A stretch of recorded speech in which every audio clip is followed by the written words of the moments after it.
Hello and welcome to today's webinar on becoming a director of the Learning Network. I am the host today. I am Rebecca, the current chair of the Learning Network. I have been on the board for a year now, and I will be asking some other directors about their experience. So we are currently in the process of the elections for the coming year. The current process is that existing members can nominate themselves to be a director through the link which we can put out, and it's been out on our social media. The nominations close on the 5th of November, which is next Wednesday, as of the day of recording. Following that, there will be a process of voting, which will close on the 21st of November, sorry. And then following that, we will review the results and contact everybody who hasn't been elected, and the results of the elections will be announced on the 5th of December. So on to today. So currently we have a number of directors of the board. We can have up to 12. And there is kind of a general time expectation of 6 to 10 hours a week, with peaks and troughs, for example, attending events and in areas like events that can kind of go up and down throughout the year as events kind of come and need to be organised and attended. Every board is different. It's one of the great things about the network is that we are flexible, and it kind of makes it special that every year new people come in and the board kind of shapes itself based on the people, the personalities and experiences. So it is constantly changing. And the purpose of this webinar is just to give a clear expectation of what you can expect and what will be asked of you as a director. It is great fun and really rewarding, but it can be demanding. And because we are all temporary custodians of the network, as it were, it is important to understand what we're getting ourselves into, because it is a responsibility. So I will now introduce you to our three other directors who each have their own experience on the board. If you could start off, Emily, with just a little bit about you. Yeah, hi, I'm Emily, and I've been on the board since January this year. So this is my first year being a director on the board. This year I have worked in member engagement, so looking after the newsletter. I also have worked in marketing, looking after our social media, being one of the people who looked after our LinkedIn, and also looking at member experience, so how we can make the Learning Network as positive and a rewarding a community for our members as possible. Thank you. I'll just move left across my screen. Steph, if you could go next. Hello, I am Steph. I am also just about to complete my first year on the board. I look after member experience with Emily, so yeah, making sure that they have a great time when they join us and using the Learning Network. I also sit across mentoring, so looking at the mentoring offering that we have and helping people use that resource, as well as the events as well, so looking at the webinars and a couple of the in-person events that we do. So yeah. Thank you. And finally, Tom. Hello, I'm Tom. I'm coming up to the end of 4 years on the board, so we'll have to step down at the end of this year. In that time, I've been lucky enough to move around quite a lot. I've spent a lot of time on events, marketing, supported on mentoring, and done finance for the network, and was lucky enough to spend 2 years as chair of the network as well. Thank you. And I'll just stick with you, Tom. Just to start, why did you stand to be a director? So I joined the network as a member very early on in my career, sort of well over a decade ago, back when it was the e-learning network. And I owed a lot of my early stage progression to conversations I had in the network, whether that was events, webinars, or just conversations with other members. So when I had the kind of the time to give back, it seemed like an obvious place to do it. It was also an environment where, you know, it was a very tricky time for the network with COVID and sort of workforces becoming more remote. So it seemed like a good time to support something that helped me so much in my career.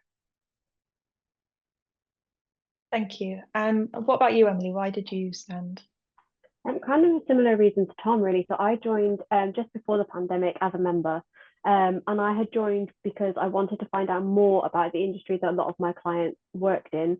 And I found it just such a welcoming place to be. I feel like I learned a lot personally about, the challenges and the joys of being in the learning and development industry. I made a lot of new connections, which helped my personal and professional growth, both in and outside of work. And it was just such a friendly group of people. I didn't really want to leave. So then when the opportunities came up to join the board, I wanted to kind of be in a position to give back to a group that had given me a lot, and also kind of, I suppose, step outside my comfort zone a little bit, and grow in that way as well. And it's definitely given me all of that so far. And Steph, why did you stand? Really boring, the exact same reasons. I joined the network as a member 3 years ago when I moved into the industry. So I think a lot of members have perhaps squiggled their way into learning and development in various guises, and I am one of them. And I wanted it as a way to sort of understand the industry in a wider scope outside of my day job. So I joined as a member that way, and then when the opportunity to stand for the board came up, likewise, I'd gotten a lot out of it, so I wanted to give back a little bit, and also to put those skills to use in a new way, and sort of give myself opportunities that I perhaps wouldn't necessarily have got outside of that. But yeah,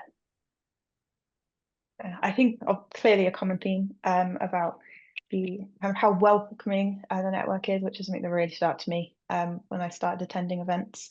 I think giving back is a really core part of this. I'm glad that it's all of you kind of agree.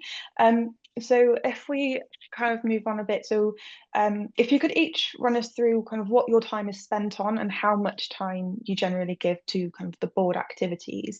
I know you're kind of given the general areas, but in terms of actual tasks and things, if we stick with you for now, Steph, run us through that.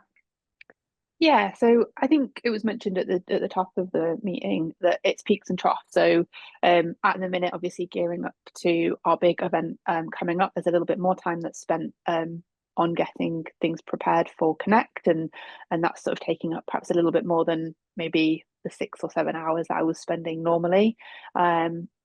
But yeah, from a typical perspective, so looking after the members, if people are asking for support, if they're wanting to get involved in the Slack group, that's obviously really ad hoc. And there are some weeks where perhaps you're supporting 20 to 30 members, and then there's other weeks where you have to get one. So obviously you don't necessarily have to commit a certain amount of time every week. It depends on what people are asking for. Likewise, from a mentoring perspective, we seem to sort of get peaks and troughs in line with the hit times of year. So I think probably on average, I would say maybe an hour to 90 minutes a day, sorry, on top of my normal day job, just sort of keeping an eye on stuff, talking with ideas, that kind of stuff. Obviously, it's not necessarily every day that you're doing that, but that sort of seems to be how I'm spending my time. And what about you, Tom? So it really is so variable across the different roles. But I think probably the one I can speak to with that probably that I'm best placed to speak to is events. Events is very up and down, as you might expect. When you have a gap in events, you spend a lot less time, though you will still be planning and organizing and thinking ahead. When you then get into the run up to an event, you can end up doing a lot of hours, because events are inherently heavy on the early stage organization and then very heavy on the kind of final stages and delivery moments. So a really good example would be one of our mastery days, which you plan out right at the start of the year. The events team spends a lot of time figuring out what the topics should be, then finding the right speakers, finding venues. They're all quite time intensive. I'll find that I will spend between 20 to 30 hours in that kind of early stages of organizing a day-long event. And then it will be little bits of promotion here and there, not very much time at all. But then when we get to the event, kind of the week running up to that event is going to be pretty full on in terms of outreach to attendees, in terms of finalizing things with the venue, in terms of liaising with speakers and finalizing session details and making sure you have a clear rundown and process for the day. And then obviously the event itself, which requires you to be somewhere and do something for a whole day. So I think it's probably quite different to some of the other roles in the sense of how the time is used, because you will then, let's say there's 2 people on events, you'll split those 3 or 4 in-person events around the country between you. It won't be one person doing all of them, hopefully. And so you will end up with these slightly larger peaks and troughs. But the troughs are then when you fill in with things like webinars, or you might run social events, or you might put in organizational time, or you might support someone else in their area if someone needs help with something. So it can be quite a really up and down experience. But I think that kind of like 20 to 30-ish hours for a one-day event is worth thinking about, because it can be quite an intense soak on your time when you have one of those in-person events to organise. Thank you. And Emily, how does it kind of look for you? Yeah, I'd say I'm quite lucky in that my time commitment tends to be quite consistent every month, just because of the roles that I'm in. So especially around marketing and social media, there will be, 2 to 3 hours a month spent kind of planning out that content. So with you, Bex, obviously for our social media schedule, and then likewise with Polly for our newsletter. So that's kind of a consistent commitment every month that's diarised. It's very easy to work around. There will then be kind of ad hoc time, a couple of hours spent uploading content to the website, ready to link into the newsletter or ready to link into our social media. I'll spend then probably 1 to 2 hours a week writing copy for our social media posts, which again can be done kind of in advance. And then, it'll depend kind of whether I've got anything that I want to write in the newsletter this month, like an article or whatever. So yeah, there will be times definitely, like everybody else, where it peaks and troughs, and there'll be ad hoc bits where you support. But yeah, I would say probably I would agree with the time commitment that Steph mentioned. That's probably about the same as it averages out for me.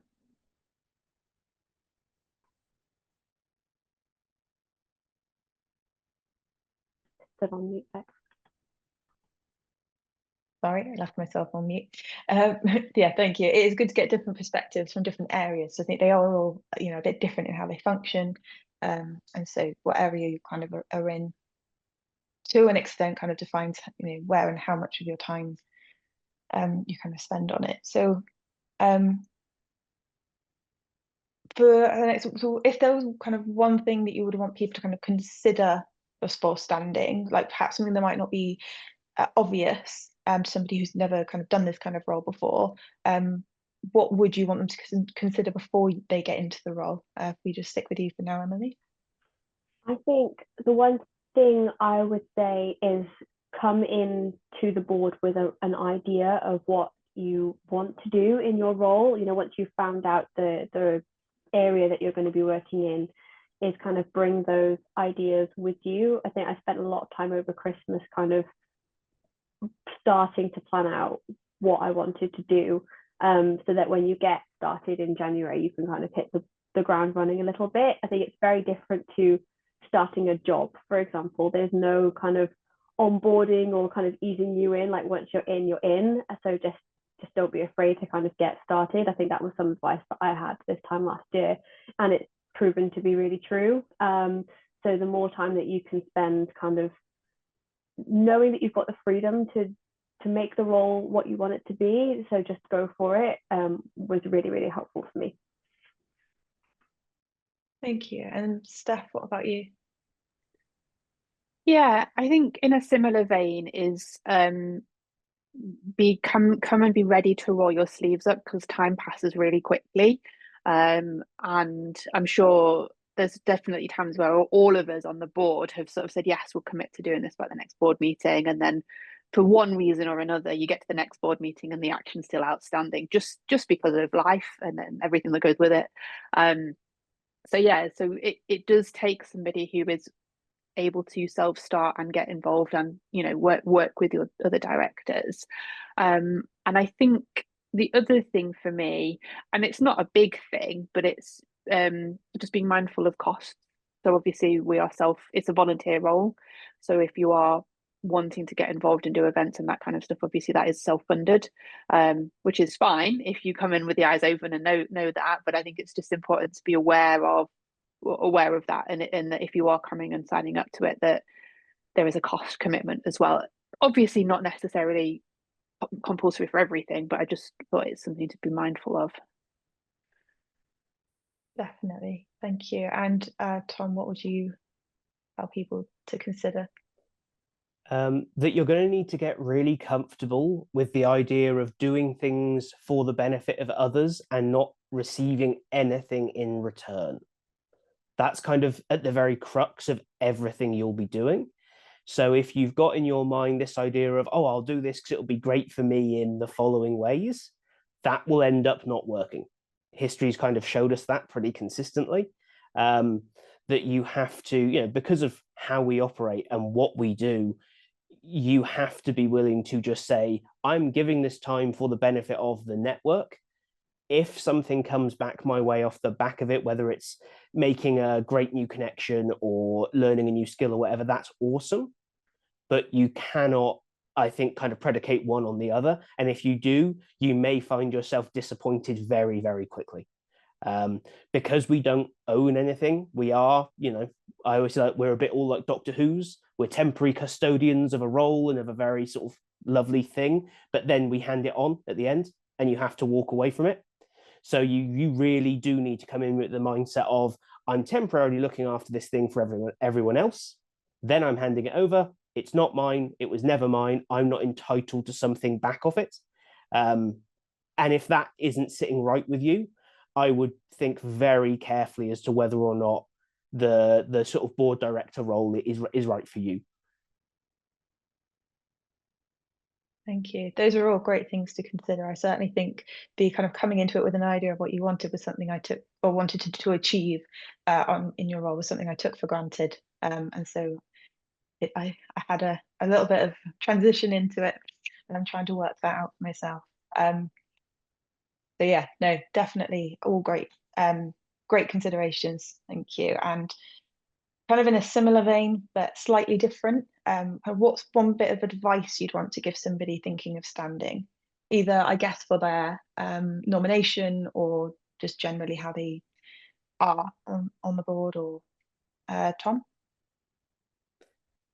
I think the biggest thing is kind of be familiar with the network, be active, be around, make sure that, if you're thinking I'd like to be a board member, I generally say you want to be thinking that almost a year ahead of time so that you can be an active member of the community and really understand, like when we say, oh yeah, when we run our socials or we run our mastery days, it's kind of on all of us as a board member to understand what that means, to understand what the mentoring program is and how people do and don't engage with Slack and what goes in our newsletter and what doesn't.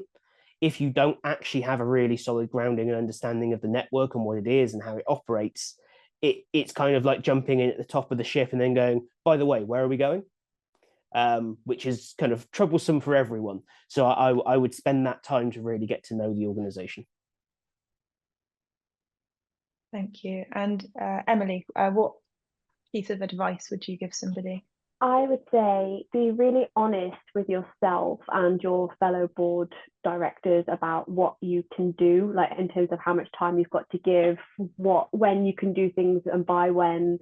I think that communication aspect is really, really important. And I think, the four of us here have really kind of felt that just keeping each other in the loop about where we're at, what we're doing, when we need help, like that's such an important part of being, we're a team at the end of the day, right? So being upfront with yourself, first of all, about what you can take on, and then making sure everybody else knows that as well is really crucial, I would say. Definitely. I think the being honest with yourself part is actually harder than people think, in terms of what you can commit and what you can achieve and things like that, because it is definitely the first step to admitting if you do need help or if something might not be realistic. It's definitely something you need going in. Steph, what piece of advice would you give somebody thinking of spending? I was going to say communicate, so I don't know. No, I think for me, I think it's being comfortable to communicate everything. So sort of building on what you and Emily were just saying there is, for me, asking for help. So, you know, if I've committed to doing potentially like tea and talks is a great example. That's a monthly commitment that I take the lead on. And then there's been times where I need to, the day job has stepped in, so I've needed somebody to take over for some of it, or somebody's traveling, so I've stepped in when it's not, you know, it's not having that flexibility and just not being afraid to say, hey, I know I've committed for this 2 hours. Actually, I can only do this bit. Can somebody else help? And because we're all very good at that, we've got a really good relationship across the board. We all chip in and help out. So whilst you know, we've all got our areas of expertise and our areas of focus, it's not necessarily as stringent as that. And if somebody puts their hands up and says, you know what, I'm a bit stuck, can anybody, you know, come and support? It is about getting everybody, you know, helping each other out, and not necessarily saying, well, I'm not involved in events, so I'm not going to support on that. It is very much fluid in that regard. And I think communication, as with anything, communication underpins sort of the core success of any board. And I think that's important to just sort of recognize, really. Yeah, I think that's very true. I mean, we're all, even though we all have our individual kind of area objectives, we're all here for the same thing, and that's, you know, to give back. And we all have a shared goal of keeping the network going and looking after it. So I definitely think, you know, working as a team and that communication aspect is really important. Before I kind of open it up to the audience, is there anything, like for questions, is there anything that any of you want to add that might be worth mentioning? Or Oh God, you go, Tom. Oh yeah, I'll jump in. I've got like two things, I guess. One is just another thing to really think about. I think doesn't get enough thought in people's heads, and that's the legal obligations that come with being a board director. We're a CIC, which is a form of limited company with additional legal restrictions placed on it. So it is really worth understanding what becoming a director of a company means legally, how that relates to your current form of employment.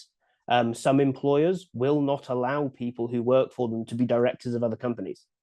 So that obviously is a very big deal. If you're self-employed or run your own company, there may be implications for your accounts or your tax returns or all sorts of different things, depending on what your sort of tax arrangements are. If you live overseas and want to be a director of a UK company, there may be legal considerations in the country that you live in. So it's really important to do some research, and maybe if you're unsure, speak to someone who really knows their stuff about your sort of local laws, and how this might kind of interact with them. The other thing was actually a question to Emily and Steph, because we had quite different experiences collectively. When I decided to stand for the board, I worked for myself. So the conversation was really easy. It was, I'm doing this. Okay, let's do it. You both work in companies, like with proper jobs, with like times of day that you have to do things and other people that you have to work with and crazy stuff like that. So I'd be really interested to hear how you went about having the kind of, hey, I would like to do this. Let's discuss how, you know, whether I can and how this will work. So Steph, do you want to go first, and then maybe Emily, share your experience as well? Yeah, happy to. So I had a conversation with my line managers, was really open and sort of said, look, there's something I want to do. Luckily, they also happen to be an industry partner of the Learning Network, so they're not totally in the dark about what the Learning Network is and what they do. So that obviously helped. But my employer has been super supportive about me giving up time in the day to do bits and bobs. Their attitude is, as long as your day job gets done, it's fine. But again, I think going back to my earlier point, communication is key there. So there's been times where I've needed to do things for the board that have impacted during the day activities. And I've just been honest and open and kept that dialogue going. And thankfully, they have been really supportive and continue to be so. Yeah, I'm also very lucky in that my director was really open to me having this role. I think because of I was able to kind of position it in a way that, yes, it was going to mean a little bit of extra exposure for us. We're also an industry partner, so there was that kind of side benefit, I suppose. But more than that, like, it was going to mean a lot for my professional development, and that was then going to obviously mean that I could contribute to the company in new and different ways as well. I think probably the biggest impact for me is when we're at events. We can be out of the office for 1 or 2 days at a time. That does then obviously have an impact on catching up again afterwards, which does get done, so it doesn't impact on my employer necessarily, but it's something to consider, you know, managing handovers and always kind of having your emails open on catching up on lunch breaks and that kind of thing. I think if you're organized, you can do it and it's absolutely fine, but it's just something to be aware of, is that the day job doesn't stop when you're out of the office doing these amazing things at the Learning Network. So yeah, that would just be my kind of extra advice there. Thank you both. That was great. The other thing I was going to say is, I think we've talked a lot about things to consider and things to be aware of, and, you know, maybe things to second guess going for it. But actually, I think we would all agree that it's an amazing positive experience as well. Like, yes, it's a lot of time, yes, it's a lot of effort, but none of us would like change it. We would all go for it again. And it's meant a lot. Like, I've learned so much in the 10, 11 months I've been on the board already. It's given me a lot of like personal confidence. I feel much more rooted in my role in the industry, and I've met a lot of amazing new people through the role. So it does give back what you put into it, and I think we would all probably agree with that. Yeah, I think to echo that, I think I've been surprised with where I've grown and what I've learned. So I've not necessarily gone into it saying I want to grow X skill, but it sort of seems to have happened over the year, just from organically being involved in the network and the events and the things that come with it. You know, somebody will ask you an offhand question, oh, do you mind, you know, giving up presentation? And you're like, yeah, okay, I'll do that. I'll help the network out. And then obviously your public speaking skills suddenly become better after 10 months of sort of being asked to do bits and bobs. So I think that, yeah, I've definitely grown a lot more in ways that perhaps I hadn't necessarily considered when I signed up to be part of the network. Yeah, I think I'd agree with that. It's surprising the skills you develop when you are responsible for something end to end. Like, so often in our roles, we have a slither of responsibility. We're part of the team behind whatever. The team's very small at the LN, so chances are, if you're responsible for it, you're doing everything. You know, from when's the tea and coffee coming out, to managing the stage, to organizing the webinar, or making sure the mentoring platform launches on the right day, or whatever it might be. And that's quite rare, I think, for most people. And it gives you, you know, that there have certainly been times when I've realized, wow, this was interesting. I have learned I never want to do this again. There are now a list of tasks that if anyone ever else, I'll go, nope, that's not for me, find someone else. But that's really useful to know, and to test in an environment where you're not going to get sacked if it goes wrong, unless it goes really, really wrong, in which case it's a different issue. Yeah, so I think it is a great development opportunity. Thank you. And if anybody in the audience wants to ask a question, please type it in the chat. But just to fill the gap, if there is any typing, or just in case there are no questions, I do just want to ask one more thing. A slight curveball, kind of in a similar vein to Emily. It's not like we have focused a lot on the responsibility and expectations and things like that, because that is very much something that people need to consider before joining. However, I do also want to ask, what has been your favorite thing about being on the board so far? And Tom's got 4 years to think over, so I'll start with Steph. I knew you were going to come to me first. Right, favorite thing. That's really hard to pick one favorite thing. I'm gonna go back to tea and talk, because it lets you talk to people in the industry in ways that I never would have done so. So obviously, for those who perhaps don't know, Tea and Talk is our once a month check-in. So it's just an open call. You can come with any topic, any agenda, any question, any thought, sort of loosely based to L&D. Sometimes it's not, sometimes it's biscuit based, also a good thing. But I think one of my favorite things about that is every month is entirely different, and every month I've met somebody new who has shown me a different angle of the world of L&D that I perhaps would never have had the opportunity to had I not been part of the board, or just been part of the world of the LN. And I think, it's quite a privilege actually when you're hosting these calls, and sometimes people can be really quite vulnerable. And so I think that's probably one of my favorite things. Thank you. Emily? I can't pick one. I've gone for two. I hope that's okay. My first one is that it kind of gives me a chance to do things I don't get to do in my day job. So like the social media and the newsletter comes with, a little bit of copywriting, and I like being able to kind of flex those muscles a little bit. I like writing.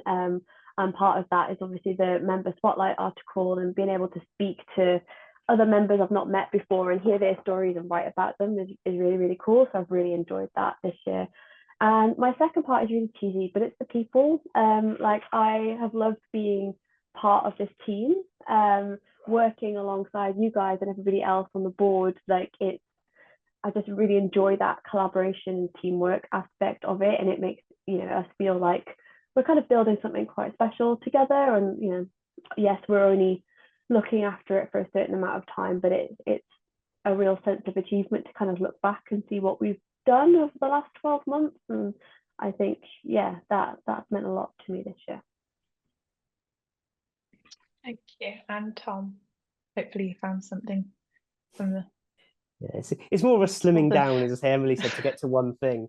I think I think we're all supposed to go, it's the people, and I'll never forget the group that I've made along the way, blah, blah. It's like that moment on Bake Off Extra Slice where they go, best bit of the tent, and they go, oh, it's the people, and Tom goes, oh yes, the other people, friends for life, da, da, da. But what did you actually enjoy? It's my favorite bit because it's the same in every episode, so I can remember it.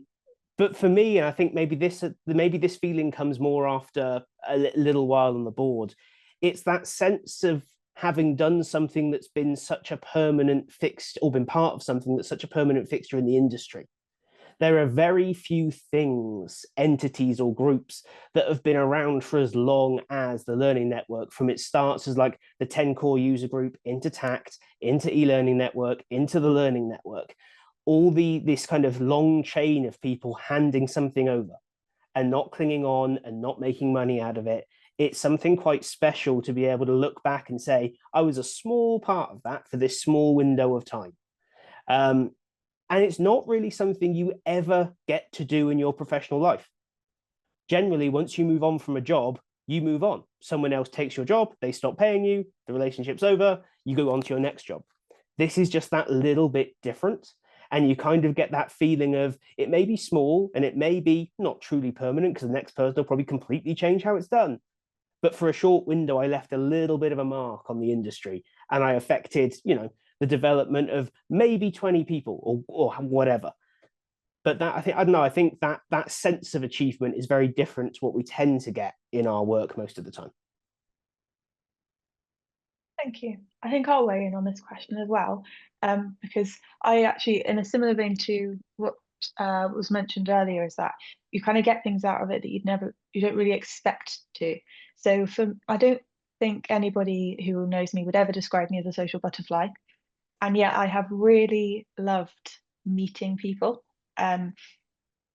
Just because of how nice everybody is, not just directors, not just members, but just generally when we go to events, even like other events, not our own, and kind of meeting people there while we're there, kind of, for the LN, being able to kind of meet people and get to know them and make these connections has been really nice. And our social events, I think, are my favorite part of that. And I never thought I would find myself saying that a social event was my favourite part of anything. So looking at the chat, we do have a question from Jill. Is there an activity, event or service that the board is looking to develop in the future? And I think the answer to that is not no, but that because the board is constantly changing, each board gets to define what it does. So each year we get together and to kind of define what we want to do as the new board. And so we can't really look that far ahead as the board that we are now, because anybody that comes in this election might have a suggestion and might want to define their area in a different way to how the people who are running that particular area are doing it now. So certainly, there are things we want to keep going, and there are things that we are working on that will feed into the future, things like our new mentoring system and hopefully our new website and things like that. But yeah, largely it's kind of we don't generally look that far into the future. So come January, hopefully, there'll be a lot of new ideas for what we can do and what we can bring in. Although I will just set the expectation now that it's not like we can, change the world each year. Just that, everybody has ideas and different perspectives. I don't know if anybody has anything they want to add or completely disagree with that. No, I think I'd agree with you, Bex. It's very dependent on individuals. Like, yes, you're right, there is a rough kind of framework that is fixed, and we don't want to change that, and we shouldn't, but we do have the freedom every year to just try things out, and like, it's okay if it doesn't quite work, at least we know. And then there'll be some things that we try out and are actually really successful. So I think it's quite nice that we get that constant influx of ideas and opinions. And there's things, like we've just relaunched the podcast, and we've tried a few different event type things. The rapid talks, for example, came in last year, and they've all been ideas of, results of ideas that people have had over the years. So it's nice that constantly evolves as new people come and go. But, yeah, the Mastery Days are another good example of that. Actually, they came in last year, and I think Tom lauds them as one of his biggest successes, as that was one of his ideas. And yeah, they've been really popular, so we've kept them in. But there might be other events or things that people want to bring in future years, which is, again, it's one of the things that makes the Learning Network special, is that as we keep getting in new people and we get in these new perspectives, new experience, it can change and it can evolve, and it's really nice to see it move along with the industry. If I can, just as an example of that, like the Mastery Days are an example of like a success. People really gained something from them, but they changed a lot from year 1 to year 2 in terms of the format, the number of speakers per one, the way in which they were organized, the venues that we chose, wildly different based on that feedback. So there will always be a need to kind of evolve the offering. It's never really stood still, and when it has, things have really suffered. So whilst I agree that it's very difficult to walk into an established thing and go, right, we're going to rip the carpet up, knock that wall down, completely change everything. Like, you could do it, but it's quite high risk. But that constant evolution and iteration, I think, is really important. And an example of something that went the other way, my first year on the board, I tried to run an event that was basically like a demo fest idea. Create something, bring it along, share it with people. There'll be a collective public vote on what we like and what we don't like on the day, blah, blah, blah. Feedback will be given, and we'll have a little award at the end of the day. People loved the idea, but it proved an absolute logistical nightmare. Where do you put it? How do you cover the costs? How do you set up a voting system? How do you make sure you've got good Wi-Fi and power for all the laptops people want to bring? Do people need tables? Do we need chairs? It became so complicated so quickly that we realized this was an event that was a lovely idea and that people really liked the idea of, but that we weren't actually well positioned to deliver and deliver well. And so we had to kill the idea. And there are a lot more examples of that than there are of things like the Mastery Days. And that's okay. A big part of this is having a really great idea and saying, that's awesome, but we are not the right organization to deliver that type of event. There's a reason why the big examples of like demo fest ideas are like DevLearn in the US, because they can throw 15 to 20,000 pounds at this evening event that doesn't make any money and not really worry about it. We can't do that. We worry about £50 of unnecessary expenditure. So it's a very tricky organization to be doing big ideas in. But if you can find a way to make them work, like the Mastery Days, they really do land well. But yeah, if you were to join and your first idea, like mine with the Demo Fest, is a bit of a dud, that's fine. Like that is going to happen. It's going to happen to everyone. And if it doesn't, you're probably not trying hard enough to come up with new ideas. So I would, definitely don't let that dampen your enthusiasm for bringing new things into the network. It's just about finding the right fit. Yeah, I think that's a really good point, actually. I think one of the running themes is we are owned by the members. And so it's really important that what we spend our members' money on is, worth spending it on. And we kind of have to ask ourselves that question, like, is this a good use of our members' money? We can't just chuck thousands of pounds at things. But also we listen to the members, what they want and what they actually respond to. So like the Mastery Days, they responded really well to those. So we brought them back because they were really popular. The format was popular. And so it's kind of all a case of listening and learning from our mistakes. Not mistakes, learning points. So that is all the questions in the chat. So if we just close out from a kind of just a closing statement from each of you, just a final little message to anybody considering standing for the board. If we start with you, Tom. Yeah, sure. I would say, think we've kind of done all the dire warnings, as it were. Think carefully, make sure you're going in for the right reasons. But I would say, if you've decided you are going in for the right reasons and you are going to do it, then really go for it, because it's an opportunity once you're on the board that a lot of people will never get.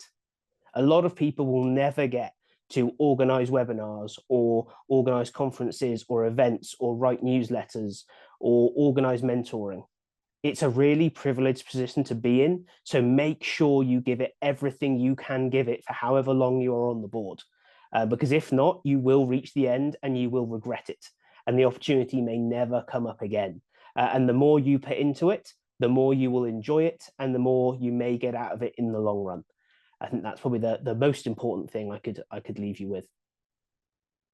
Thank you. What about you, Emily? Yeah, I would agree with that. Sort of, you get out what you put in. That was advice that was given to me this time last year, and I definitely feel like it's rung true. I feel like, if you really if you're only here for 2 years potentially, it's such a limited amount of time. Like, if there's something that you want to do, just do it. Just get stuck into it. Doesn't matter if you need help or it doesn't quite work out the way that you want it to, but odds are it's probably a really good idea. And if you think it's of value, then other members might do as well. So yeah, just don't, obviously, think it through and ask for help, but just go for it. Don't cling to the sidelines for 6 months. Like, just get stuck in, and I think that then you'll find it as valuable as you possibly can. Thank you. And Steph. I'm trying to think of a slightly different thing to say. Well, obviously, if you're watching this, you are obviously interested. So, it is something that has piqued your interest. So I would say you've obviously begun to think about it. You've obviously begun to think that this is an idea. So if it is something that you're going to do, go the whole hog.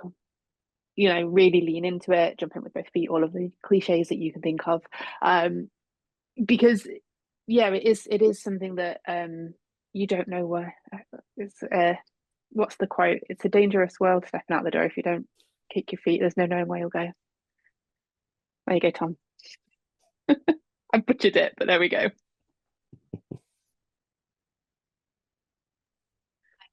Yeah, I think we have focused a lot, like I said, on the earlier, on the responsibilities and the expectations and things, because it is really important. We don't want people coming in and getting a shock, because it is really important that you come in for the right reasons and you do kind of throw yourself in wholeheartedly.